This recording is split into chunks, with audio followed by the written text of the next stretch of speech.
जय श्री कृष्णा मेरी soul family. आध्यात्म आपके अपने चैनल पर आप सबका बहुत बहुत स्वागत है। आज मैं योगासन में बहुत ही मज़ेदार आसन, जिसको हठ योग भी कहते हैं, हलासन के बारे में बताने जा रही हूँ। इसको करने में बहुत ही अच्छा लगता है। जब यह पूरी तरह से आ जाता है, शुरुआत करने में तो थोड़ा दिक्कत महसूस होती है, पर जब यह आ जाता है पूरी तरह से, तो इस आसन को करने से ऐसा महसूस होता है जैसे हम पूरा कंप्लीट योग कर रहे हैं। शरीर में इतना लचीलापन हो जाता है और अपने आप पे एक कॉन्फिडेंस आता है कि हाँ, हम अब कुछ कर पा रहे हैं। 1, 2, 3 आसन करते करते जैसे जैसे हम इसमें आगे चरण बढ़ाते जाते हैं, वैसे जैसे, इसीलिए इसको हठ आसन, हठ योग भी कहते हैं। इसका नाम हलासन। जैसे हल कठोर से कठोर भूमि को मुलायम बना सकता है, वैसे ही हलासन भी शरीर में लचीलापन बढ़ाने में काफ़ी उपयोगी साबित हो सकता है। खास तौर पर उस वक्त जब डेस्क जॉब करने वाले लोगों को रीढ़ की हड्डी का जो दर्द होता है, उसका सामना करना पड़ता है। डेस्क जॉब करने के कारण आप रीढ़ की हड्डी में होने वाले दर्द का जो सामना कर रहे हो, हलासन करने से उसमें बहुत आराम मिलता है। हलासन से पीठ का दर्द, गले का दर्द, कंधे का दर्द,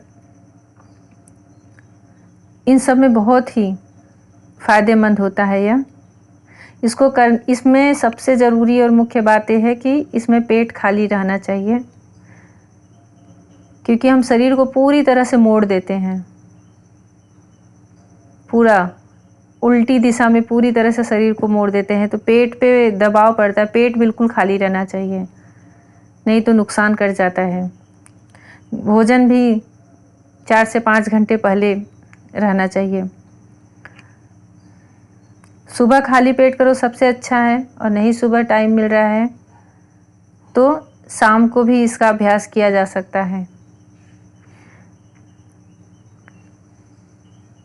ये कम से कम 30 से 60 सेकेंड तक इस आसन में हमें उसी पोज में, मुद्रा में रुके रहना होता है, और इसमें खिंचाव कंधे और पसलियों पर बहुत आता है और मजबूत बनाता है रीढ़ की हड्डी को और गर्दन को। कैसे करें? सबसे पहले योग मैट पर पीठ के बल लेट जाएं, फिर अपने हाथों को शरीर से सटा ले। हथेलियां जमीन की तरफ ही रहनी चाहिए। सांस को भीतर की ओर खींचते हुए पैरों को ऊपर की तरफ उठाएं। इस आसन को करने में 3 स्टेप आते हैं। मैं तीनों का फोटो इसमें डाल रही हूँ वीडियो में। सबसे पहले, अगर आपने इसे कभी नहीं किया है तो सबसे पहले एक पैर को उठाएं और उसको सिर्फ कमर तक उठा के रखे रहें। फिर उसको कुछ देर वहाँ कुछ सेकेंड रखें, फिर उसको नीचे लाएं, फिर दूसरा पैर उठाएं धीरे धीरे। दोनों जो हाथ होते हैं, वो हथेलियाँ बिल्कुल कमर तक सीधी रहनी चाहिए ज़मीन पर, हाथ नहीं उठाना है इसमें। फिर दूसरे पैर को उठाएं, वो भी थोड़ी देर तक सीधा आसमान की तरफ रखे रहें, फिर उसको कुछ देर वहाँ रोकें, फिर नीचे कर लें। यह अभ्यास करते करते आपके पैरों में इतना मजबूती आ जाता है कि फिर आप दोनों पैरों को एक साथ ऊपर कमर तक उठा के रखें। उसको अर्ध हलासन बोलते हैं। अगर आपको हाथ उठाने में, दोनों पैर उठाने में तकलीफ़ हो रही है, तो आप कमर से अपने हाथों का सहारा ले सकते हैं। अपने हाथों को, हथेलियों को कमर पे टिका लीजिए, उससे भी पैर उठ जाते हैं दोनों। कोशिश तो यही रहनी चाहिए कि हथेलियां ज़मीन पर ही रहें और दोनों पैर बिल्कुल सीधी आसमान की तरफ, पंजे जो होते हैं आसमान की तरफ हों और पैर एकदम दोनों सीधे हों। कुछ सेकंड 30 से 60 सेकंड तक आप वहाँ रोके रहो और जब तक इस मुद्रा में रहो सांस अंदर रहनी चाहिए। सांस खींचते हुए इस आसन को किया जाता है और उतनी देर सांस रोक के रखे रहो। फिर धीरे धीरे पैर नीचे लाओ और सांस को धीरे धीरे छोड़ते रहो। ये है अर्ध हलासन। इसको भी प्रतिदिन करना चाहिए और इसको करने से प्रेगनेंसी के बाद जो पेट में फैट हो जाता है, पेट का जो ढीलापन रहता है, उसके लिए सबसे ज़्यादा फ़ायदेमंद है यह। उसकी चर्बी, उसका फैट बहुत जल्दी कम होता है यह आसन करने से। और जो हलासन है, जब आपका अर्ध हलासन तक अभ्यास पूरा हो जाए तो फिर आप इसके आगे का अभ्यास करें कि दोनों पैरों को पूरा सर की तरफ से मोड़ते हुए पीछे, सर के पीछे की ज़मीन पर ले जाके दोनों पंजों को टिका दें।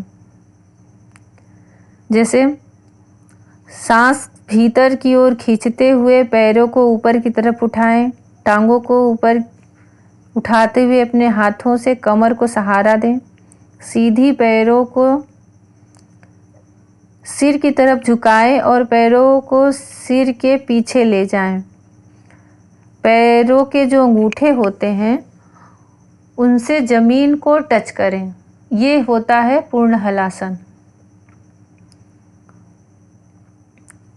आपके पैर के अंगूठे ज़मीन का स्पर्श कर लेने चाहिए और उसी मुद्रा में कुछ सेकेंड रुके रहना चाहिए। हाथों को कमर से हटाकर फिर सीधा धीरे धीरे ज़मीन पर रख लें और हथेली नीचे की तरफ होनी चाहिए। कमर ज़मीन के समानांतर ही रहेगी। इस स्थिति में 1 मिनट तक बने रहें। सांसों पर ध्यान केंद्रित करें। सांस को छोड़ते हुए फिर पैरों को वापस ज़मीन पर ले आएं। आसन को छोड़ते हुए जल्दीबाजी बिल्कुल न करें। एक समान गति से ही सामान्य स्थिति में ही वापस लेकर आएं। बहुत ही आराम से पैरों को सिर के पीछे से वापस सामने लाना होता है।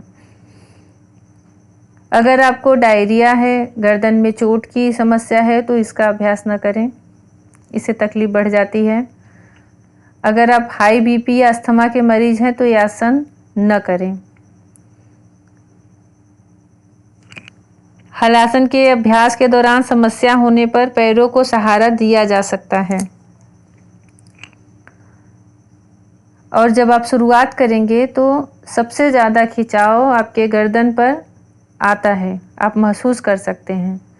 आपके कंधों का ऊपरी हिस्सा ज़मीन को छूता रहे ताकि पीठ को ज़्यादा सपोर्ट मिल सके।